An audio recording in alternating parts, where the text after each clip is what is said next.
দিদি একটু হাসি দেন। ঠিক আছে, আমাদেরকে এখন সুন্দর একটা হাসি উপহার দিছে দিদি। আর একটা হাসি দেওয়ার জন্য দিদি প্রস্তুত আছে।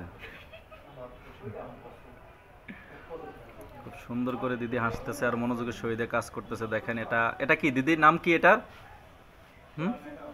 গামছা গামছা। এই আরেকজন দিদি আছে, উনি মিটমিটে হাসতেছে, যদিও ক্যামেরার বাইরে আছে। দিদি একটু তাকান এদিকে, তাকান। এই যে দিদি একটু লাজুক, খুব লজ্জা পায়। দিদি লজ্জা পান দিদি। এই যে দিদি আবার একটা হাসি দিব, এটা হচ্ছে দিদির 3 নম্বর হাসি।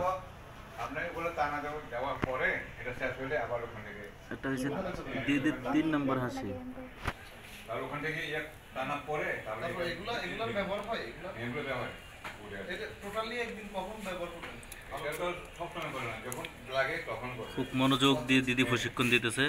ওগুলো করার শেষ করে তো আর লাগে না। আর ওগুলো যদি টানাগুলো শেষ হলে দিদি দিদি একটু এদিকে তাকান।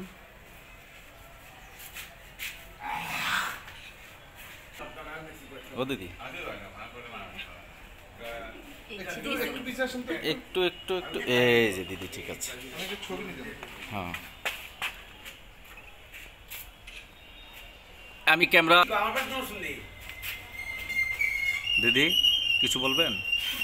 হ্যাঁ বলেন। বিল আপনারা অল্প সহজে এভাবে মনোযোগ দিয়ে কাজ করলে প্রশিক্ষণ গ্রহণ করতে পারবেন। দিদি খুব মনোযোগ দিয়ে কাজ করতেছে। দেখেন সুতা কি সুন্দর করে সুতার কাজ করতেছে।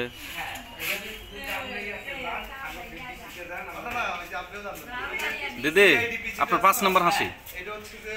এই যে দিদি আরেকটা হাসি দিব আমাদের মাঝে এখনই।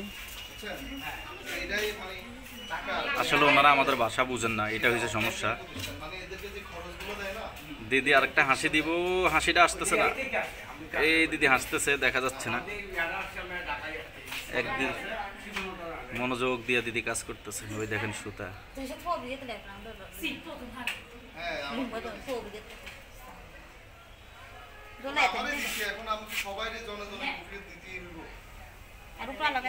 পাহাড়ি দিদিরা কেউ বা প্রশিক্ষণ নেয় বিভিন্ন সুতি কাজ করার জন্য, কেউ বা বনে জঙ্গলে বিভিন্ন নানান জাতের ফসল আবাদ করে। তো আমরা আজকে আসলাম সরাসরি এখানে একটা গামছা ফ্যাক্টরিতে। দেখেন এখানে গহীন জঙ্গলের ভিতরে একটা কারখানা। এখানে কিছু পাহাড়ি দিদিরা গামছা বানানো প্রশিক্ষণ গ্রহণ করতেছে। এখানে বিভিন্ন জঙ্গল থেকে পাহাড়িরা এসে এখানে গামছা আবাদ করে, তাতে সুতা দিয়ে আবার এই গামছাগুলো বিভিন্ন পার্বত্য পাহাড়ি অঞ্চলের বাজারে বিক্রি করা হয়। ধন্যবাদ। ভিডিওটি ভালো লাগলে সবাই শেয়ার করে দিবেন।